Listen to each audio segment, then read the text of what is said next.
禮有三不送，喜不送散，壽不送煙，喪不候補。咩意思呢？送禮都有咁多講究，呢句俗語放到依家有冇道理㗎？先講下喜不送散。嗱，呢度嘅喜指嘅係喜事、好事，例如話結婚酒、滿月酒、新屋入伙等等喜慶嘅場合，我哋通常都會做人情，俾一個利是去賀佢嘅。咁除此之外，仲會買啲禮物仔。嗱，尤其係農村結婚都會送好多茄哩夸啦嘅嘢。譬如話紅當當嘅暖水壺、紅當當嘅紗布硬撐，仲有被啊、枕頭啊，各種嘅小家電等等嘅嘢。但係送乜都得，農村隨禮嘅習俗，喜事一定唔可以送散。點解呢？因為散嘅諧音係散，有分散離別嘅意思。人哋結婚你送把傘過去，擺明係想拆散人哋啫，好唔老禮啊嘛。送咗可能對方都唔歡喜，分分鐘得罪人都唔知，所以喜事避忌送散就係因為諧音梗啦。咁講到呢度又順便講下啦，一向講意頭嘅廣府人都唔會將傘叫做傘嘅，叫咩呢？叫遮。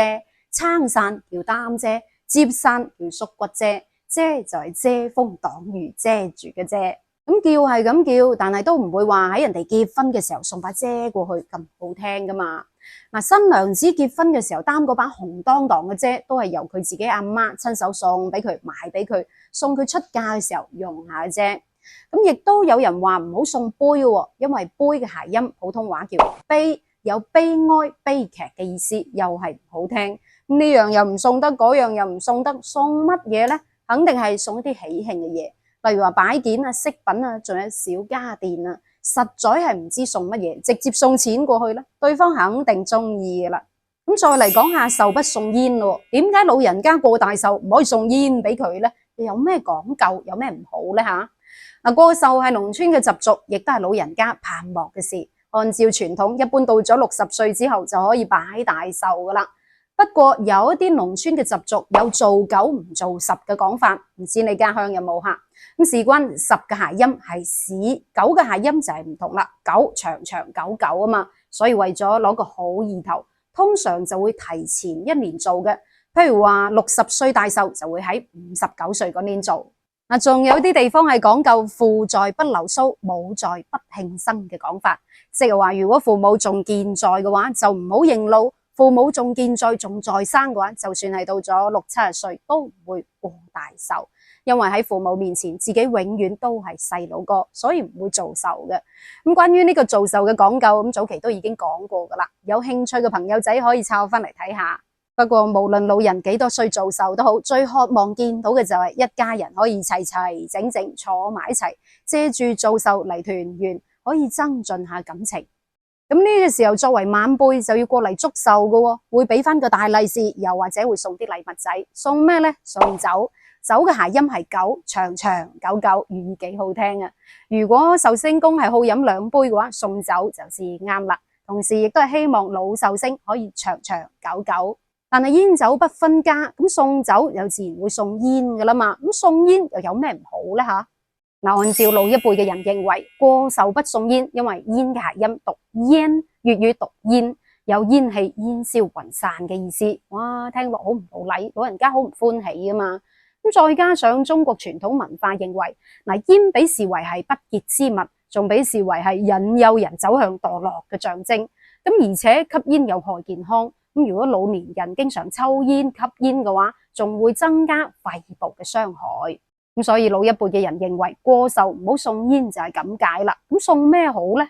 咁最好就肯定係送一啲老人家啱用嘅嘢啦，譬如話一啲健康食品、健康養生品、壽桃啊，或者係寓意長壽嘅植物等等嘅嘢。實在係唔知送乜嘢，直接送嚿金過去，老人家肯定歡喜啦，係咪？咁你又認唔認同壽不送煙嘅講法呢？你有冇試過送煙俾人哋呢？嚇，留言話我知啦。咁至於喪不候補，嗱，呢度嘅喪指嘅係喪事、喪禮，即係白事，係人過咗身之後辦嗰件人生大事。嗱，喺農村對於喪事、喪禮係好重視嘅。如果有親人過咗身嘅話，如果冇咩特殊情況，係一定要到場。只要人到場參加咗，就係對逝者嘅尊重，係對逝者家人嘅尊重。